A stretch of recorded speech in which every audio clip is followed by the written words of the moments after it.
Okay, welcome back. We are here with week 1 of TV Pilot Bootcamp, continuing our theme from last week of mystery. Last week I was feeling really under the weather, and this week I've decided to make up for it by making this class awesome and adding some new slides and trying to just flesh. We have like more than 50 different slides from previous mystery classes that we've sliced together, added some new ones as well, so we will be expanding on the topics from last week, and we will have time to look at log lines today. So we are... Do you feel better? Yes, feeling much better, thank you. So we are Script Camp, which is part of Skill Camp, a group of many different servers that host free and low-cost classes for you to reach your life goals. We are also paired with WordCamp, which is our novel writing server. We just finished a novel bootcamp 2 weeks ago, and we'll be starting a new one within the next few weeks. We have classes for everyone, free and open to the public, like this one here, and also some classes for our supporting members, like the bootcamps and labs. So to participate beyond just this one class, if you haven't yet, you should sign up for Script Camp by signing up at scriptcamp.net. You can find the link for membership right at the top, and sign up for Unlimited, which includes access to every event, every workshop, and every class on every server. If you're watching on one of our other sites like Twitch, Twitter, or Discord, Twitch, Twitter, or Facebook, or Kick, aren't we on Kick now? You can join us on Discord for these live interactive classes. Again, getting that link at scriptcamp.net. We have classes every weekend, and all throughout the week we have many genre groups, readings, script swaps, and plenty of other events. So last week was week 0, so I guess 1 should be highlighted here, but in any case, we started with an overview of the course, kind of talking about the broad concepts of mystery, such as driving questions, and the very basics of log lines. This week we'll be trying to finalize log lines and start work on those story beats, though at the early stage they can kind of be in the very pulled back, very, very broad strokes, you know, first act, second act, third act, just a sentence for each one. We're not going to go too deep into structure today. That will be more next week. But we will kind of round out the rest of the essentials. So that would be story engine. I wanted to include a couple topics just from just in the world of mystery that didn't quite fit into last class. So just because they're fun, we will look at cults and secret societies and this concept of altered perception today. Cool. Yes, very cool. We'll start with log lines from last week. So if you have an updated log line that you worked on last week, then now would be a fine time to, or pretty soon, we will have an opportunity to share it and get more feedback on it to guide you in that right direction. And then we will go into Story Engine 3 Cs, which is kind of a Dan Brown concept of kind of essential elements of mysteries and thrillers. And then towards the end, we will have an exercise called Chain of Clues, where we look at figuring out what is the answer to the mystery first, and then how can we layer out clue after clue, one which will lead logically and organically to the next one, so we can get your character where they need to go. Okay, so plenty of stuff to look at today, lots of slides, so we'll move pretty quickly through some of these early ones. We want to just do a quick recap of where we are and what we've done so far. So last week we had a chance to share early versions of your ideas, series loglines or pilot loglines, whether it's for a mystery show or for anything else. So this week we'll have an opportunity to revisit those, assuming that you've made some progress on them from last time, or maybe you have a new concept for a mystery show that you have not yet gotten feedback on, but you want to make sure that you're headed in the right direction. So we are going to share that in just a minute. I want to just, for those who are new or just joining us, just very quickly go over the basics of loglines. So if you have one that you are working on that you want to share soon, I would open that up now and be adjusting it as we go through these next slides, and then we will share them once we get to this slide here. So I'm going to quickly recap how series and pilot loglines work. Mine's a revision, if that's okay. Yeah, that's fine. We're starting with revisions. So I will start with a recap of this. I would have your sketchbook open and be working all throughout the class. I would always have it open in another tab. So maybe just before I dive into anything else, we'll just start with what is the sketchbook. So a sketchbook is just a blank Google Doc. There's no real set format to this except for a couple fields at the top. You should try to include these things: title, genre, format/time slot, comps, and series and pilot loglines. Beyond that, there's no real rule, format, order of anything that you need to include, but you're going to include research materials. That would be articles, links, pictures, videos, whatever it is that you need that builds out the world of your story, or provides context as to the rules of the world, or the details, or the people who live in this place, or the language, or the culture, or anything else that you just need to know about and dive into to figure out the essentials of what makes your world unique. And then beyond that, you could include ideas for scenes. You might have ideas for characters that you're not sure if you want them to show up or not. Maybe you have ideas for lines of dialogue or for specific moments, developments of the story. Maybe you have ideas for the ending. All these things are vital and important to include in the sketchbook, but there is no set actual format for it. So you can include them however you want. Usually my sketchbooks end up being between 5 to 25 pages long, depending on how complex the project is. And you can also use this as an early worksheet for your story beats and scene cards. So you can kind of write out rough drafts of those in your sketchbook. And then when they're ready to be exported to another document, you can just copy and paste them over. So I would make that now if you have not already done that, and just be working on that all throughout the class. And whenever you were at a script camp event or of any kind, I would just have your sketchbook open, be writing down ideas, questions that you have, things you aren't sure about, things you want to ask about later, things you're wondering about. It's a great place to just record any and all thoughts you have regarding your project. Okay, so go ahead and make that or open that. And I'm going to go over the basics of loglines. So logline, that's that one sentence that tells us what. Well, I already shared mine. Is that okay? Well, you'll have to repost it in a few minutes. Otherwise, it will probably get lost in the chat. So do not post them yet. I would just have them be working on them and be getting ready to share them. Sure. Okay. So logline is that one sentence that expresses what is the story about. In TV, we have two separate loglines. One that tells us what is the show about, and then the pilot, which tells us what is just this first episode about. And you might think of this sort of like explaining what do you do at your job versus what you do on a specific day at your job. For instance, if you are the safety inspector for the Springfield nuclear power plants, that's kind of like the series logline that expresses your overall responsibilities and what you're doing on like a year-to-year basis, perhaps. Whereas on the pilot logline, you're like, that's like a day at work. You know, first I arrive and I clock in and I deal with a chemical spill on the ground. I hope we have people cleaning up chemical spills at script camp. In any case, so you are distinguishing what is happening in the series overall, what is the grander plot that is playing out in the background, or what is the type of situation that is going to be playing out week after week, if this is a status quo-based continuity. And then on the pilot basis, it's more like a feature logline because you're telling us what happens specifically in just this first story. So often that in shows that are premise-based, you will have the pilot episode be like the origin story or how your characters get together or meet for the first time. It doesn't have to be that. We have plenty of shows also where you just drop us into their day-to-day life. Particularly procedurals often work that way, where it's not really about the character who it's their first day at the police department. It's like, no, these are the cops. They always do. They're always solving cases. Here's who we will be joining week after week. They've been doing this job for a while. After this show theoretically ends, they would continue probably doing it after that. Procedural shows are all about that kind of format where the viewer can drop in at any time and not be lost or confused. So that's that difference between series and pilot logline. And the series logline is all about clarifying the story engine, which is an amalgamation of elements that make it feel that this show could sustain many stories over multiple years of content.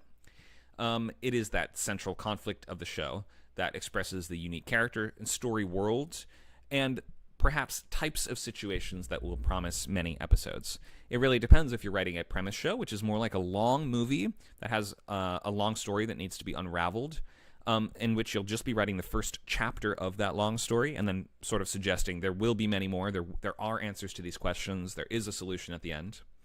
Or a status quo show, which will be like, sort of making the promise that every week there will be a conflict like this. So in any case, the emphasis for this series logline is going to be on the world and the characters. It's less on the events of that plot. But then again, it always does depend on the type of show you are writing.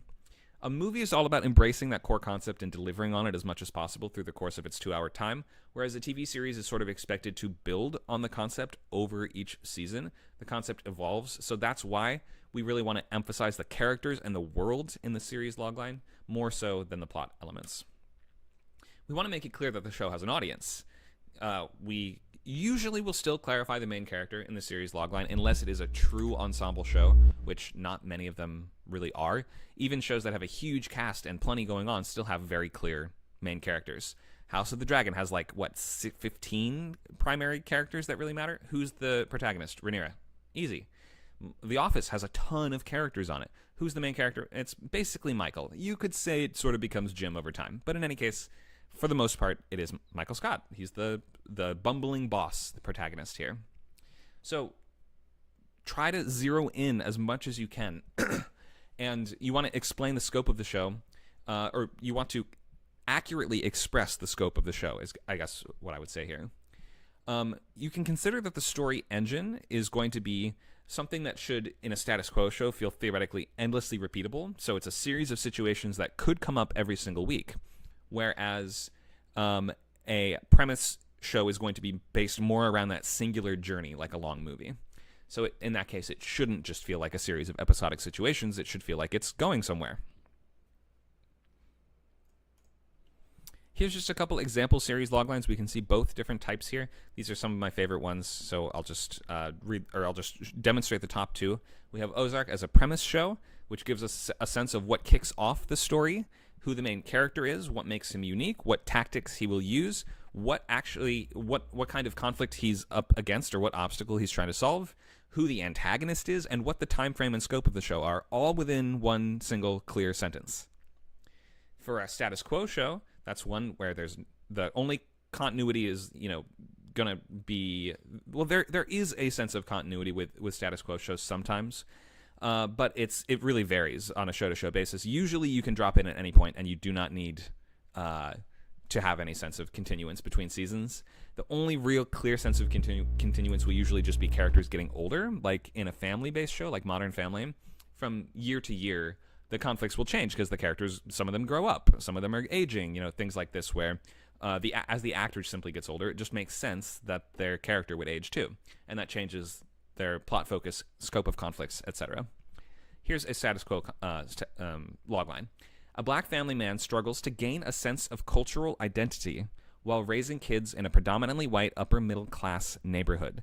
Struggling to gain a sense of cultural identity is a type of situation, and it makes perfect sense to use that as a status quo show. There's no finish line to that, necessarily. Like, is there a point where he will 100% have a sense of cultural identity? No, he's not trying to launder $500 million in 5 years. That's a clear goal with a tangible goalpost. Premise shows should have that stronger sense of tangible goalpost, whereas status quo shows should feel like they could go on forever and ever and ever. Okay, so series loglines look like this. I don't have a really pithy format like for it. Oop, Siri thinks I'm talking here. Go away, Siri. Siri on multiple devices is trying to talk to me now. Siri, go to sleep. Okay, hope that worked. So, where were we? Series loglines look like this. They express the overall conflicts of the show and give us a sense of the character and the world, or the characters and the world. Pilot loglines can be a little bit more formulaic, or at least you can start there, and then you can adjust or imply the answers to certain questions here, but they look basically like this. When or after inciting incident, an adjective protagonist must conflict before stakes, just like a feature logline. So the inciting incident is telling us what kicks off the story. Adjective protagonist tells us who your main character is at the beginning, at least. Usually in a premise show, it will be all about that character changing gradually over time, whereas in a status quo show, they usually don't change very much, if at all. Must conflict tells us what are they doing in that one episode, just the pilot, so don't tell us overall what they're doing, just what is the first, either the conflict that revolves around the first chapter of your premise-based story, or of just the slice of the middle of the characters' lives that we usually get in a status quo show. And stakes tells us what happens if they fail. What are they risking? What is in jeopardy? So he must get his kid to soccer practice before the kid gets kicked off the team. Things like this. Okay. Just a couple more tips on pilot loglines, then we will share either updated versions from last week, which we will start with, and then new ones if you guys have them. We want to imply a show that is visual and about people doing stuff, not about people thinking about stuff or discussing stuff. Those goals just don't feel very cinematic. A unique and fascinating hook is important here. Maybe some interesting sense of irony, new or different point of view than we've seen before. This is like there's like 10 billion cop shows out there. How many of them are just like, it's a cop detective show, but this cop is a psychic, or this cop is a vampire, or this cop is blind, or Just this took cop... my idea. Right. These are well-worn territory. I think we've all seen stuff like this before. But you can see how just introducing one new different element, point of view, or change from the normal setup of that genre can provide a really strong hook. It's this, but it's this. So something familiar meets something strange. Usually makes a nice way to present a premise. Okay, so remember motivation, stakes, and urgency in the pilot logline. We want to feel like this needs to happen and your main character is the right one for the story. It should feel like they need to act and it's important. It doesn't mean it has to be life and death in every story, but it needs to feel meaningful and impactful for them. Okay, let's share some loglines. See if anyone has one to work on this week. We have a comment in the chat. Thanks for the opportunity. I'm new to this. How long will the class be? Yep, this is 2 hours. Most of our classes go for 2. Some of our workshops and genre meetups are just for 1. Okay, I see one from Simon. Thank you, Simon. Anybody else have a logline to post and share for feedback? Go ahead. Yeah, I do. I just have it. I was writing it out. So I'm just going to write it in the chat if that's okay. Yes, that's fine. We'll start with Simon so you have some time. All right, let me pull that one up.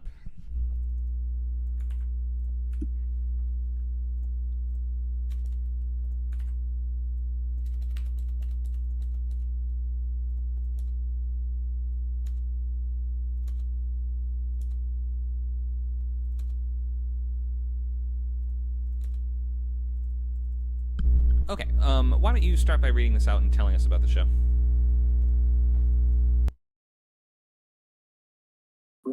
So the title is Life Debt. It's a TV pilot. It's meant to fill a half-hour time slot. It's generally a comedy, though it would probably get a little darker in the later seasons. The main comps are The Fairly Odd Parents and Soul Eater, but in terms of the Fairly Odd Parents comp, the humor is a bit more intelligent and a bit more for older audiences. Okay. Let's hear the loglines. And then the series logline is: after a Grim Reaper saves his life, a teenage slacker must juggle his job as a Grim Reaper to repay a divine debt with the challenges of high school. And the pilot logline is: after a dangerous TikTok challenge almost claims his life, a teen slacker must help the Grim Reaper who saved him hunt down a rogue ghost in exchange for returning to life. All right. Thanks for this. Maybe Billy and Mandy would be a good comp if you're saying it's kind of like Fairly Odd Parents, but with darker sensibility. Just an idea. Oh, okay. Let's start with the series log. Go ahead. That's a thought, though I never really saw Billy and Mandy. It was good. It was similar style, but with like a little bit darker tone. I would check it out. Yeah. So after a Grim Reaper, go ahead. More of an emphasis on continuity too. That's why there's the comp to Soul Eater. I've never heard of Soul Eater. Okay, let's look at the loglines. So after a Grim Reaper saves his life, a teenage slacker must juggle his job as a Grim Reaper to repay a divine debt with the challenges of high school. So I get the premise, but something in the phrasing here is a little ambiguous or throwing the read off. Let me just read it one more time. He's not trying to repay his debt with the challenges of high school. He's trying to juggle his job and the challenges. So I think what you need to, the way that you would express that would be something like, after a Grim Reaper saves his life, a teenage slacker must juggle soul stealings. What is he doing exactly? He's doing... Must juggle the challenges of high school. Right, but what is he doing with the Grim Reaper? Is he helping the Grim Reaper collect souls? Yeah. Okay, so he must juggle his new soul collection job with the challenges of high school. Something like that would just avoid this problem. Go ahead. His new job collecting souls as a Grim Reaper a Grim Reaper's apprentice. Okay. Makes sense. I'm going to read the pilot logline now. So, after a dangerous TikTok challenge almost claims his life, a teen slacker must help the Grim Reaper who saved him hunt down a rogue ghost in exchange for returning to life. The only thing is you probably want to avoid saying the same phrase or word twice in the logline if you can. Almost claims his life, returning to life. So, after a dangerous TikTok challenge, I think Almost kills him? Does it almost kill him or does it kill him? Well, it kills him, but it makes him come close to getting killed. If Jack didn't help Todd, he would have died. But it sounds like the Grim Reaper would only intervene if he did die, right? Or are you saying that he was like on the verge of death, sort of thing, and then he was saved at the last second? Yeah, he was on the verge of death. But then Todd is giving him. Todd came early, so that in the span of a few hours, maybe Todd would make Jack try to prove himself to see if he can save his soul. Okay, I try to write it in a way that avoids the same phrase twice in the logline. So I'm sure we don't have to edit it right now, but I'm sure you'll find something. I think I get the concept. We're in familiar territory. Feels something like Danny Phantom or Billy and Mandy. So I think it's working pretty well. Job as a Grim Reaper with the challenges. Or another one would be Dead Like Me, if you've ever seen that. That's sort of a similar premise. Yeah, I think I might check that out. I definitely would. And yeah, you framed the pilot logline nicely around a singular goal. Go ahead. But Danny Phantom is a good comp. I've seen that. Okay. Yeah, you'll have to find ones that express the tone accurately, so just give it some thought. I think the rest of this is looking pretty good. After you make those few changes to the phrasing, then you'll be in good shape. Okay. Any questions?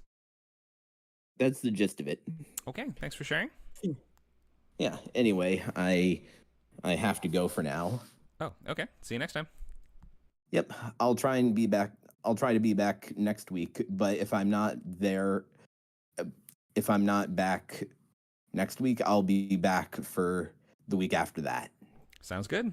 See you then. See ya. And I should have a beat sheet ready by then too. Great. Or then maybe I'd bring it in during the writer's lab. Works for me. All right, we'll see you next time. Thanks, Simon. Thank you. See ya. All right. Who else has a logline that they'd like to get feedback on? I do. All right, let's take a look. Night shifts.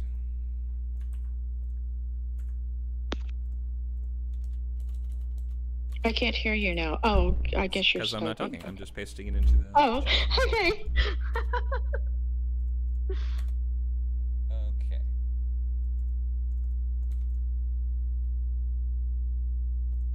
Are these okay? Crime procedural. Got it. Okay. Why don't you read out what you have here for us? Okay. All right. Can you go down just a little bit, or do you want me to go to the okay. All right. There we go. All right.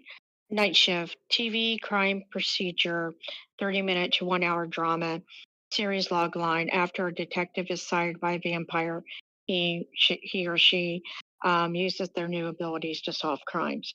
Pilot log line. When a daywalker vampire sires a grizzled or cynical, I don't know which one I'd want, but either one, detective, he or she uses the new vampiric abilities of increased senses, animal transformation, and speed to assist in solving crimes, and must leave their romantic partner for their safety. Okay. I just added the last part. I don't know why it'd really be for their safety, but I just wanted some drama. Okay. Great. Thanks for sharing this. So let me start with the basics. So in terms of comps, you would want to pick 2 different shows, or at least one of them would be a show. Would you say this is something like, is Blade one of your comps, perhaps, or something like that? Is this like an action-ish show? Is this horror-ish? Like, what does this feel like? Oh, yeah, this feels okay. Yeah, this feels sort of like if, a combination of, like, um, SVU or, Law& and Order. Law& and Order meets kind of Buffy the Vampire Slayer. Oh, okay, so lighter tone, because Buffy's a very comedic supernatural show. Or, okay, maybe a little bit darker tone, maybe okay, now this is a movie, but well, okay, Blade or Sweeney Todd. I'm envisioning sort of a like if what's his name, Tim Burton were to do it, that kind of that's what it would look like, while being a procedural show, sort of like like Law and Order. So maybe if Tim Burton did Law and Order. Okay, that's a good way of pitching it. Thanks for Hmm. that. So Hmm. after a detective is sired by a vampire, he or so what's is it he or she? Because you haven't decided. Yeah, well, it could be either one, he or she. It doesn't matter. I would say it does matter for the content of the show, so I would just pick one for the moment. Like, just first thought, first instinct. What do you think? Is it a male or female protagonist? It's a male. Okay, he. So after a detective is sired by a vampire, he uses his new abilities to solve crimes.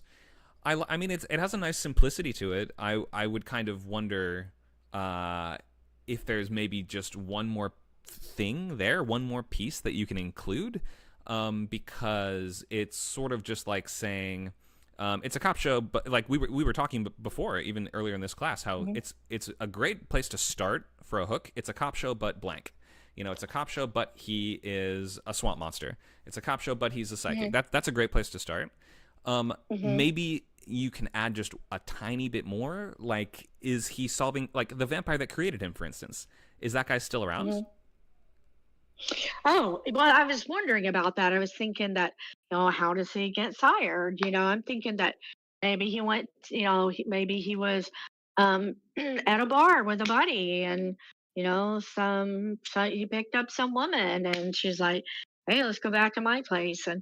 And she sucked his blood or I don't, but I'm not too sure. I was thinking maybe he was going to try and hunt down the vampire that sired him and maybe stake her or stake him.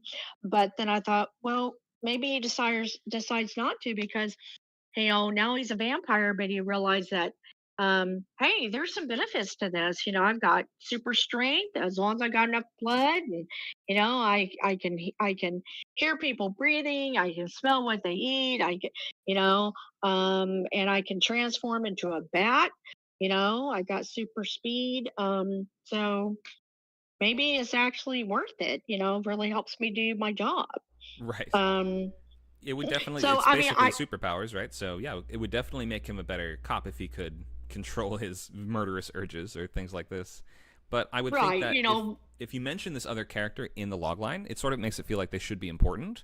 So that makes me wonder: is it mhm. like a manipulative femme fatale that stays in his life and continues to make usually when the vampire creates a new vampire, the one that they create has an element of servitude towards the one that made them in a lot of stories, right? Oh yeah, yeah. Okay, so maybe okay, so let's think.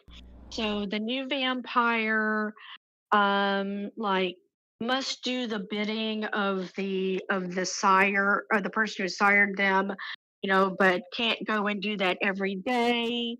So they have to strike a deal that, you know, where the cop says, look, I can't go around getting victims for you to drink, um, all that, but you know what? I can hook you up with the blood bank. And I guess you can have all the blood you want every day. Okay. Or I know, I don't know. That's okay. Or You don't have to solve the problems right now. I'll just give you some ideas, and you can think about it for later, and then you can refine it this week, and you can come back with a uh, sharper version for next week. okay, Okay, so let's move on to the pilot logline. When a okay, daywalker vampire sires a grizzle. Okay, so already it's a vampire that can go out during the day, so an unusual or different vampire. Sire's a grizzled. Almost every. So this is like a pretty big cliche to describe your detective character as grizzled or cynical. Hmm. Both of those are just like the first thing you'd think of when you think detective character. So I'd encourage you to How about find something different. happy-go-lucky? Okay, sure, that might work. He uses the new vampiric abilities. So the pilot logline should focus more on the goal. So like, what is the crime that he needs to solve? Is he going to use these vampiric powers to catch a serial killer? Is he going to use these powers to catch the person that murdered his wife? Is he going to hunt down the vampire that created him? Focus the pilot logline more on a singular goal and less about a series of like different situations. So tell us, what is Gotcha. the thing of the week? If this is a crime procedural, what is the crime of the week that he's going to use his vampire powers to resolve? Gotcha. Okay. I'm thinking like somebody robbed a bank and killed somebody, and he's got to hunt down the bank robber. I don't know. Okay, I would think, I, what is a villain that's so formidable that only a vampire could track them down, or I'm something. thinking a serial killer. Okay, could be a serial killer, and of course that might be another supernatural character, perhaps, or maybe you want to keep vampires the only supernatural element to contrast them more to the human world and avoid drifting into like True Blood urban fantasy territory. It's up to you. I'm thinking that if there are other supernatural characters, it might be more like Angel, where you've got lycanthropes and monsters and stuff. But I think that they're going to have to like be on his side, but I don't want them to go like solve crimes for him. But Mhm. you know, maybe be the new gang that he hangs out with. Okay, something to think about. You can make those decisions on your own and figure out how to focus it, but the pilot is going to sort of set the temperature and the direction for the rest of the show.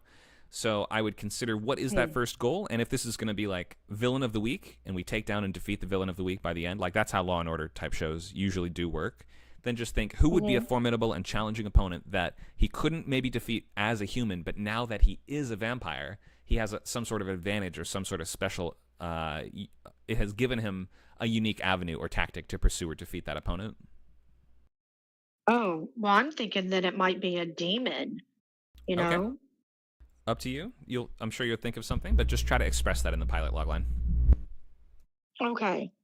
All right. Any questions? Okay. You said by next week you want me to have the what again? The logline should be finished and refined and sharpened as much as you can. And then we'll also have just like a sentence for the beginning, middle, and end. We'll talk about that more later in this class. Okay. Thank you so much for looking at it. Of course. Thanks for sharing. Mhm. Anyone else have a logline to share for feedback for a TV show? We have a question from Twitch. James Na says, "Hello, are you live streaming an actual class?" Yes, we are. We're right here. We're on Discord. You should come join us. We stream multiple classes a week. We're on Facebook, Twitch, Twitter, Kick. We're on all kinds of stuff. We're everywhere. So yes, these are actual real classes. He says he'd love to. Go to scriptcamp.net. You can get the link to join our Discord group. It'll be right at the top. Scriptcamp.net. Right up there, there's a Discord button that says log in. Just click that and you can come join our class and the server. All right. Anyone else have a logline they wanted to share? I think we are. Oh, there's one from. I'm in streamer mode, so I actually cannot see the username. It starts with a K. No title yet, it looks like. Kay, would you like to. Are you able to unmute and speak aloud at the moment to answer questions?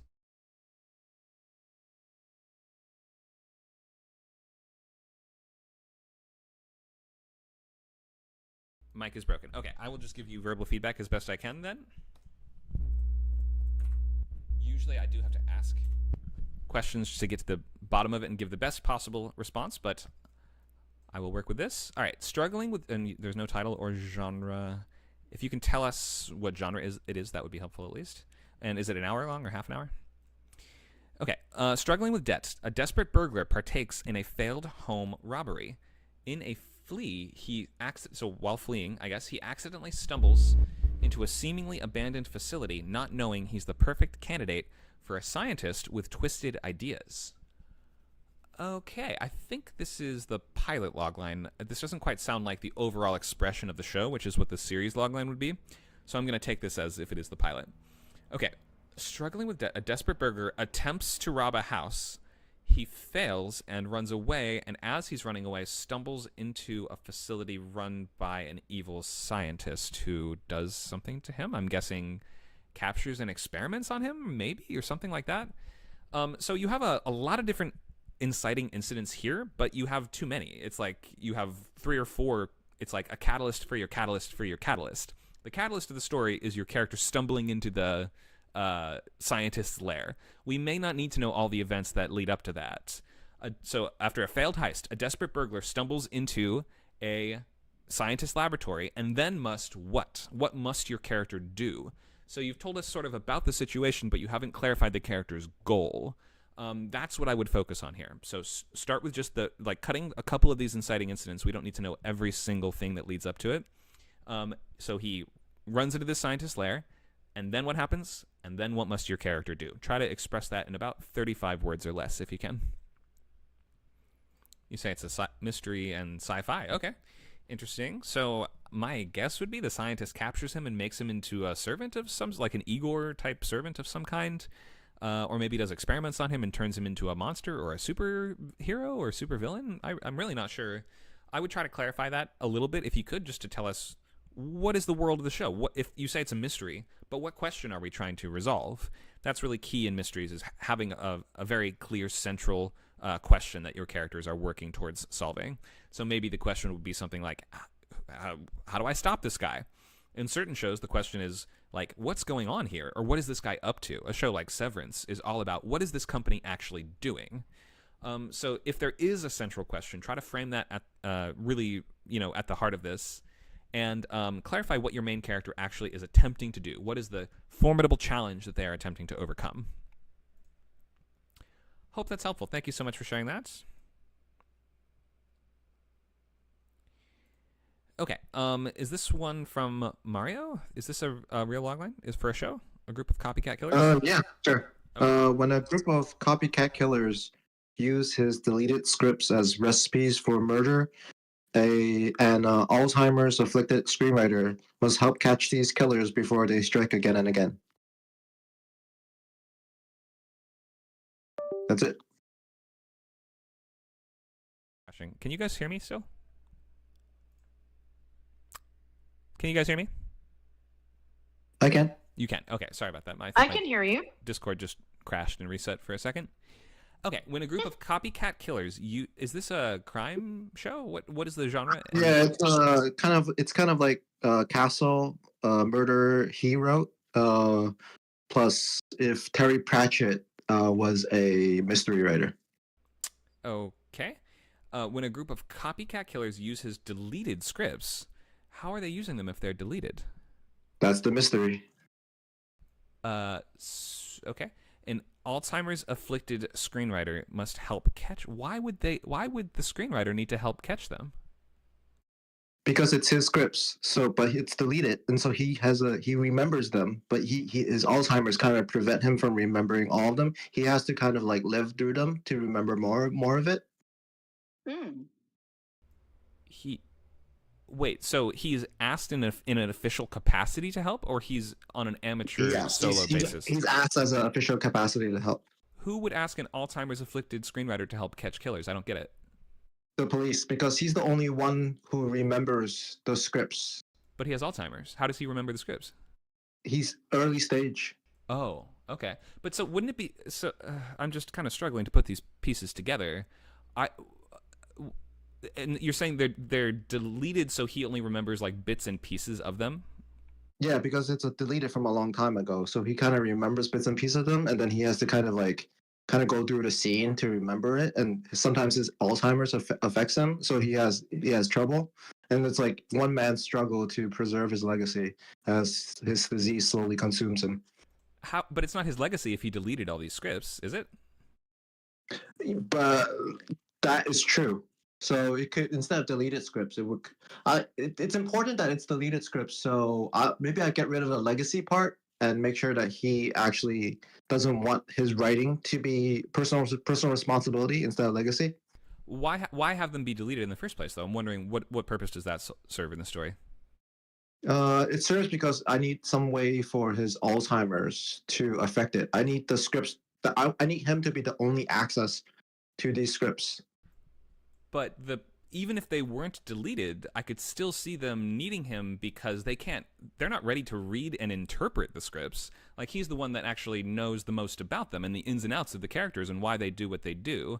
I think this would probably feel like it mattered more if they weren't just like old ideas that he deleted. That this almost makes it feel like he's not really relevant to the investigation as much. Whereas if they are, go ahead.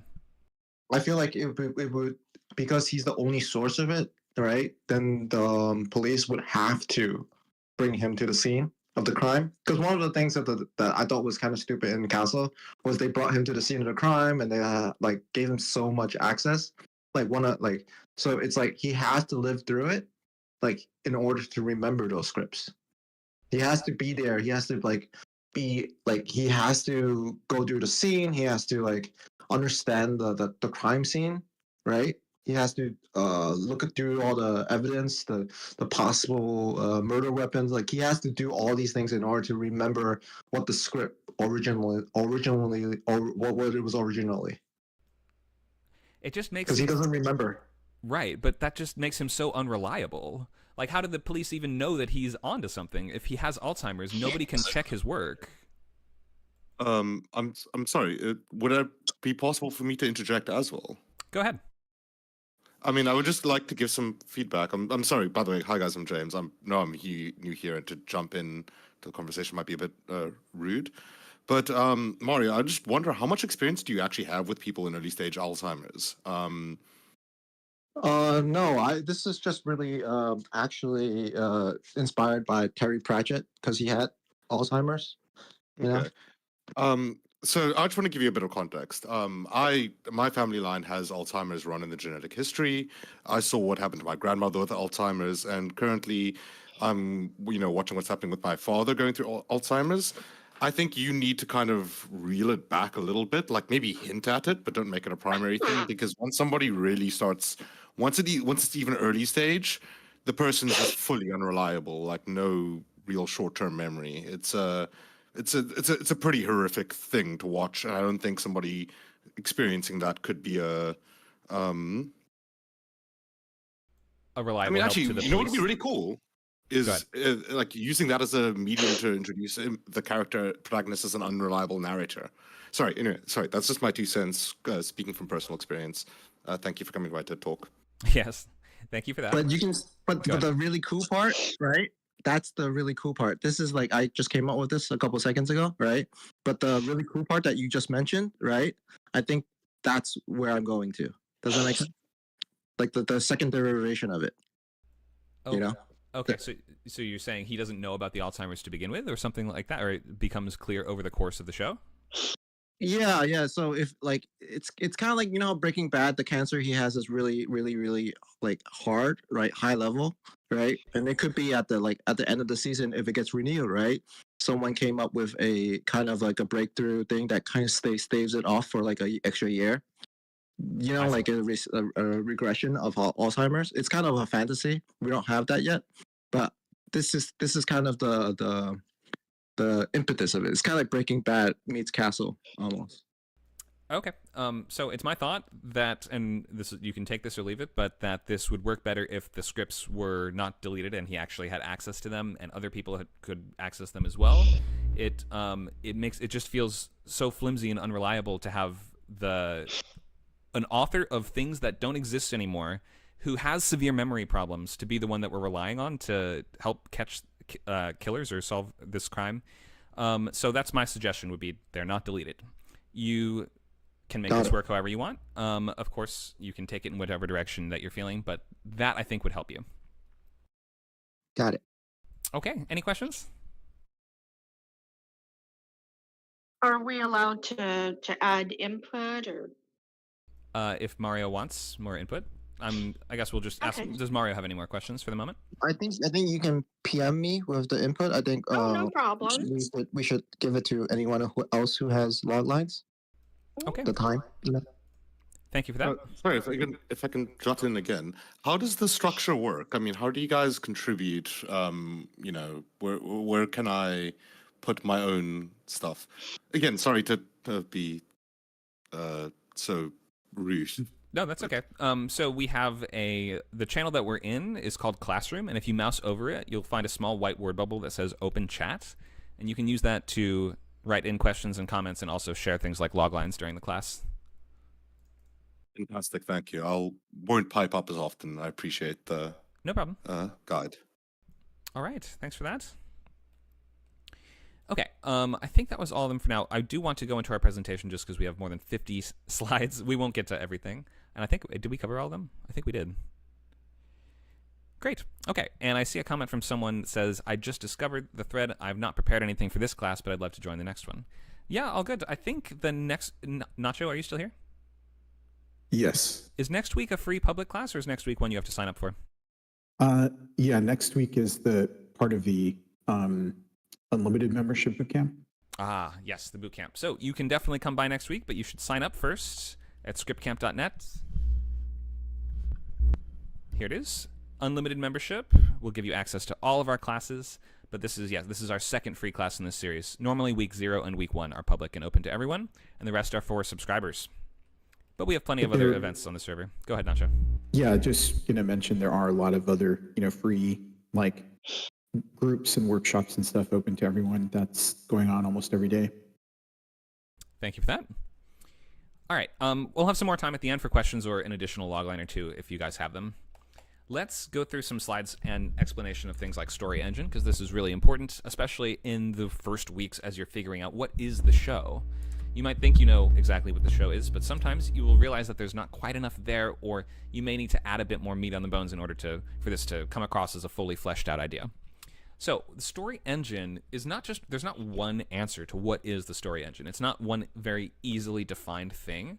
It is an aggregation of several different elements that will sum up to create conflict continually in your show and make it feel like it can support years of entertainment. It should be clear from the series logline how the engine basically works. It's going to fuse your characters, your story world, and the situations together to continually generate that idea of recurring conflict or longer-term conflicts that will take many years to resolve. A strong story engine could suggest potentially hundreds of hours of TV. So I talked a little about The Office before, and with Michael Scott as the sort of central protagonist. The Office consists of a couple core characters which build out the engine. Like we would look at I'm not going to go over every single thing because I've done this slide many times in the past before, but we have your flawed protagonist. So a sense that the character will get in their own way and generate problems for themselves that will, they will always be sabotaging and working against their own best interests. We have a central duo or central romance that we're going to chart the progression of that relationship throughout the entire show, and it's a big part of why people are watching is, are Jim and Pam finally going to get together for a long time? Obviously, and then once they do, then it's like, are they going to get married? And then once they get married, that's usually where sitcoms take a nosedive in terms of interest, and because it's like, okay, we played out all the getting together tension. Now what do? Relationship problems? That just makes it seem like they have a bad relationship if they have problems every single week. So there is that issue sometimes of once you fulfill that romance, then you run out of steam. So it's best to try to push that off as far as you can. Anyone who was a fan of Raising Hope, I think, saw this problem play out when the main couple finally gets together, and then it's sort of like the show is just kind of boring now. We have an antagonist as well. Dwight is not always playing exactly that clear antagonist role, but he is pretty much directly opposed to Jim a lot of the time, in that they are both directly competing for Michael's approval and attention. Jim doesn't really care about Michael's approval, but he just wants to do well at work and not get fired and not be driven crazy by his coworkers, essentially. So we have the sort of audience insert character, which is Jim. We are Jim. Michael is our terrible boss. Dwight is our horrible coworker, and Pam is our office crush. That's kind of like the central engine of the show. And the conflicts between Jim and Dwight make up a lot of the early seasons. Remember the prank wars and the stapler and the jello and all the things like this. Whereas most of the overall conflicts are going to be caused by Michael and his bumbling, his rude jokes, his inability to read the room, his awkward, his social oddness, let's just say. And that is going to create problems that everyone has to resolve, or sometimes he's the only way to... Oh, we're hearing some crackling and crunching noises. Can you guys... Michelle, can you mute your mic, please? Thank you. So Michael's going to cause a lot of those problems that Jim has to then find a way to sort of solve, and a lot of the time they both have a bit of an arc in the episode. So our A story is usually Michael paired with one other person, often Jim. Our B story is going to follow usually one of these other characters, so Pam or Dwight. And then our C story will usually involve one of the smaller characters like Ryan, Kelly, Kevin, or anyone else at the office. So having a strong story engine makes it evident how your A, B, and C stories will split up from week to week, because you have enough characters and characters that can be paired together in interesting ways. And subplots in TV are almost always centered around that concept of pairing characters together, especially ones that you don't think would like each other or wouldn't get along well. What would, think of The Simpsons. How many pair-ups have they done? Every single permutation you can possibly think of. They've done a Moe and Apu episode. Have they done a Moe and Barney episode? Of course. Have they done an Apu and Ned Flanders episode? Have they done a Homer and Edna episode? Have they done a Principal Skinner and Patty episode? It's like, yes, they've done it all, but having that many characters to draw from gives you an unlimited sort of source of fuel for your story engine. We have another one here. This is a premise show as opposed to a status quo show. We have our, critic favorite, fan favorite Breaking Bad. We have, again, a flawed protagonist. Flaws really important in TV as the character continues to get in their own way and work on addressing those flaws as part of their core character arcs. We have our central duo, central pair-up, our buddies of the buddy comedy. We have Jesse, who, if our show is this thing meets that thing, we are dealing with the world of, a meek suburban dad who enters the world of crime. So we have one character that represents one world, one character that represents the other. And then within that, supporting characters include Walter's wife, his brother-in-law, who is a DEA agent that is always getting closer and closer, but it's a tight-knit group, right? Like your brother-in-law happens to be the top agent investigating the criminal that you are moonlighting as, is like a really tight spiderweb of characters that forces them close, like they can't get away from each other because they're family. Family is a really, really great way to force people together into these situations that they cannot get out of. Okay, so the engine elements consist of a couple things. One, we want to know what's unique about the characters. What do they want? And how are they going to go about getting it? Sometimes what they want makes sense or is quite simple, but the way they go about getting it is over the top, ridiculous, dangerous, terrifying, or anything else. We were going to think, what's the world of your show as well? Not necessarily what planet does it take place on, but like the world of organized drug crime in Albuquerque is like a pretty specific, quote, story world. Who are the types of people that inhabit this world? So is this going to be a bunch of different cops and experts and detectives and CSI agents? Or is this going to be a bunch of moms in a book club? We want to know who are the central cast essentially going to be, and how do new people intersect with these main characters? For instance, if the show is about somebody joining an organization or group as opposed to dropping us in the middle of those characters' lives, then we're going to want to sort of chart the progression and say something like, it's about a rookie who rises through the ranks of the blank and blank and blank department. Or it's about a newbie to the squad who is going to advance towards, he's trying to become a squad leader in World War II, or whatever it's about. The show engine is going to clarify either how things are changing over time in the larger, grander scale in terms of premise shows, or it's going to say this type of situation, this sort of conflict is going to be at the center of every individual episode of the show. We have a couple shows here. We have your Walking Dead, your Mad Men, Downton Abbey, House of the Dragon. Somebody, why don't you volunteer and tell us about a show that you like, and how does the engine work? What are the elements that are creating conflict that lasts for many years?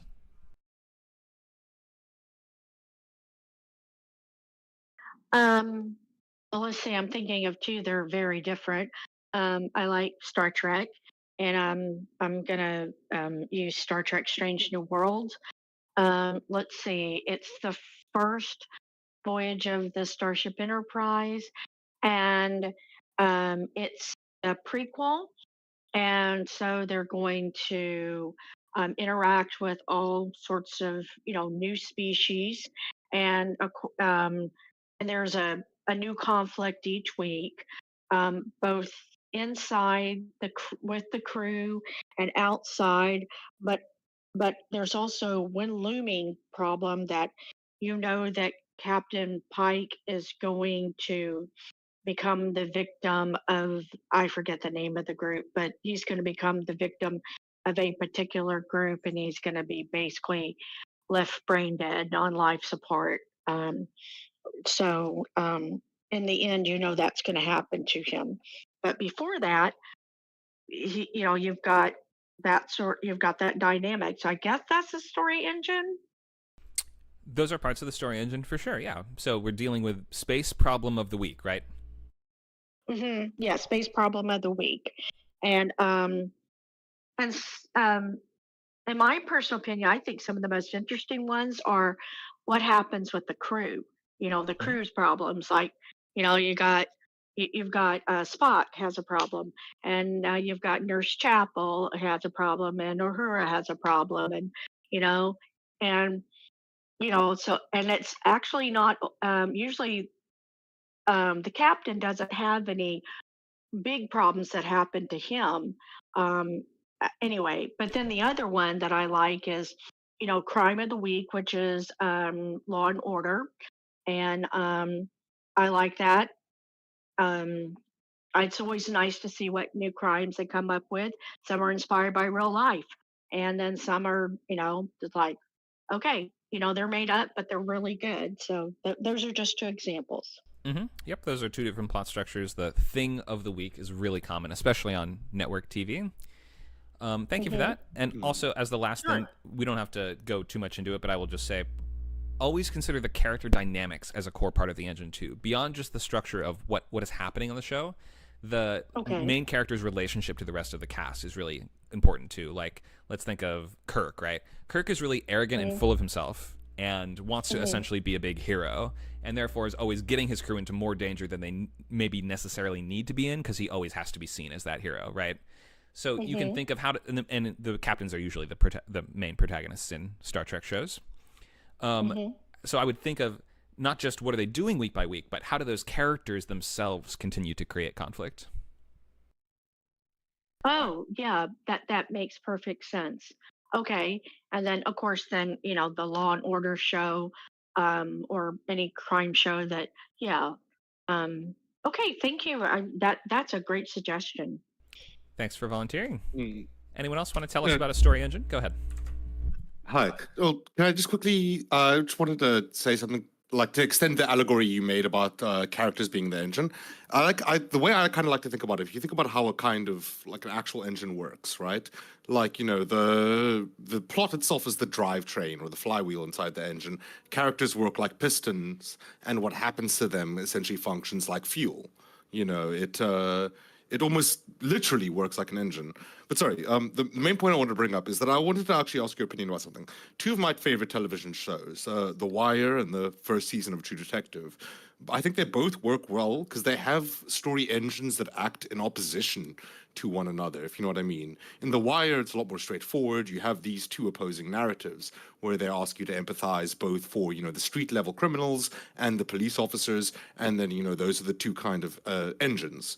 But whereas True Detective, I think it does it really interestingly, where it has the two engines separated not by perspective or character, but by time, where it's trying to tell you two different sets of information based off time. So yeah, I just want to kind of ask, how can we structure or use more than one story engine to create a kind of maybe not more confusing but more compelling narrative? Sure. Okay. Good question. Big can of worms. Because this is Sorry. no, it's okay. That's a good. It's a good question. So the True Detective model is a dual timeline show. And another example would be Sharp Objects on HBO, and a lot of Gillian Flynn novels and movies and shows. So my position here is that it's not actually separate story engines. They're in service of the same thing because, for instance, in True Detective, we're kind of following two. Well, first of all, we're in mystery, so there's a central question. There is a specific killer that they are after, and whether we're in the current timeline or the past timeline, we are always pursuing that goal, even if we have to sort of flash back to fill in gaps of what we're doing in the present. So we are still. Go ahead. Sorry. The rhetorical edge, it was obviously, I mean, specifically with the True Detective season 1 thing, I'm thinking very much, especially in the let's say maybe the first 3 or 4 episodes of the show, it's structured where the flashbacks are trying to kind of guide you towards a resolute answer to the crime, while the forward present the present moment parts are trying to drive you towards the opposite indication. So is it less of a rhetorical kind of direction, and is it more of a kind of like purely in service of what the viewer needs? If you know what I mean. I'm sorry, I'm not sure if I'm articulating myself very well. That's okay. So when we're talking about story engines, we're talking about conflicts that are driving the show. And both of those timelines the characters are trying to do the same thing, which is essentially unravel the Reggie Ledoux murders, right? Isn't that what they're trying to do in both timelines? Not really, no. I mean, it's but yeah, but sorry, please finish. I mean, that's I think a matter of interpretation. Okay, but it's the crime that they didn't solve in the past. Then many years later, they're being interviewed about how it shook out because I've seen the show. I know how it goes. In any case, the problem that they're trying to solve in both timelines is we're working towards the same goal. We're not trying to solve some completely other crime in the past than we are now. We're trying to solve an unrelated crime. It sort of seems like they're trying to catch up with they falsified certain elements of their investigation to make it seem like it was wrapped up in the past when in fact it wasn't. And now that's coming back to haunt them in the future. What was the other show? I forget what the other one you brought up was. The one I mentioned was The Wire, but I think I might have misunderstood what you meant by story engine. I was thinking more of kind of what direction the audience is led towards as opposed to the characters. Oh, okay. Yeah, story engine is not really about the audience. It's not like like the story engine would be there even if the audience wasn't present or paying attention. So that may be just a slightly different nuance of what engine in this case actually is referring to. I will say that for like The Wire is not a mystery, it's a drama, which is why it makes sense that our story engine is going to come from conflicts on both sides of the law. Whereas True Detective, we're only sticking with one POV because we don't know the answers and the characters don't know the answers. We're going to follow them. So like a major part of that engine is every week we will follow clue to clue as we try to unravel the answer as to who this killer is and how do we, or multiple killers, organization of killers, whatever it is, like a secret cult or clan or whatever, and try to stop them. Yeah. No, but thank you. That was a perfectly lucid explanation. I actually understand the difference now. I appreciate it. No problem. Thank you for the great nuanced question. Okay, let's keep going. So here's some. Maybe this will build it out even further. We can consider some different elements of the engine here. One of them is just going to be the protagonist's job. And even in this case, where there's multiple timelines, well, they have the same job in both timelines. So this is a core part of the show here. It might be solving crimes, treating patients, helping clients, domestic servants, teachers, students, bosses, employees, something that is just going to have a problem of the week, or it could be larger problems that take many weeks to resolve, but in any case, it's their job to resolve problems. A unifying goal can be helpful too. All the characters are trying to do the same thing, and this is a nice way of bringing in characters who are not professionals or experts. Think of your Stranger Things, right? They're all looking for the kids, but we have some characters that are cops and some that are family or friends to that character, so they're united by the problem, not necessarily the expectations or responsibilities of their job itself. We could also consider a couple caveats here. Well, sorry, let me give a couple more elements besides just profession and goal. So I mentioned relationship, so the dynamics between these people and the way that they cause problems and drive each other crazy, and the way that they need each other, that they are drawn together and forced into close proximity, that's going to be conflict. That's going to be really rich territory for your engine to develop. We have people that don't like each other, but they must work together because blank, right? Or maybe they drive each other crazy, but they're falling in love because blank. The buddy team-up type series are all about the conflicts between these people and the ways that they would be the perfect crime-fighting team if they could just work together. So here's a couple just caveats and suggestions. High school and college are really common sort of areas for TV shows, but they have a short expiration date because the characters, in theory, especially if you're doing like a semester, a season, or something like that, they're going to age out of the show within 4 years. And then you have to either come up with a reason for them that they would be sticking around the school, or you say it's just a limited series show. I actually saw a question in the chat about this from Twitch from James, who has a question about that. How would this apply to limited series? Is it less of a consideration given the structure of limited? That's a good question, James. Yes. So limited series, especially like mini-series, which is like the even shorter version of a limited series, they don't have story engines in the same way because they're not trying to generate years of content. It's more like a movie. So you're absolutely right. It's not, the engine is not as important as the singular journey for miniseries and short limited series. For anthological limited series, meaning every season is like a separate story, though they might be connected in some fashion like Fargo or something like this, then we should try to make it clear how the seasons will connect. Like, it's a series of crime stories that play out all in the same town of Bemidji, Minnesota, between the years of, whatever it is, 1985 and 2025 or whatever the show timeline is. So try to connect some unifying element, even if there is that anthological structure, to the separate seasons of your limited series. Because limited series is sort of just like, it's their way of saying it's a miniseries, but if it does really well, I guess we could do more. What do you think? I guess that's what Shogun is, isn't it? They're like, I guess it's a miniseries. No, wait, people like it? Okay, it's a show. Okay, so what else? Shows about families. Families make for great story engines, or they make great fuel for story engines, no matter what work world or story world that we are in. So consider, how do the main characters intervene in each other's lives? How do we pull new characters into those stories? Does the job intersect with the family in some way? Are they a family of doctors, for instance? A family of criminals? A family of spies? We've seen that. The Americans has, the mom and dad are spies and the kids don't know it. It's almost like Spy Kids, but set during the Cold War and really serious. And the parents are the main characters instead of the kids. Family comedies benefit from unique and relatable characters and viewpoints. So comedies about home life or work life will be evergreen. There will always be this kind of show. And even in the past years, network mandates have looked a little bit more towards what we call hard comedy, and that's shows with lots of jokes per page. They're not these sort of soft FX style dramedies, which are called soft comedy sometimes,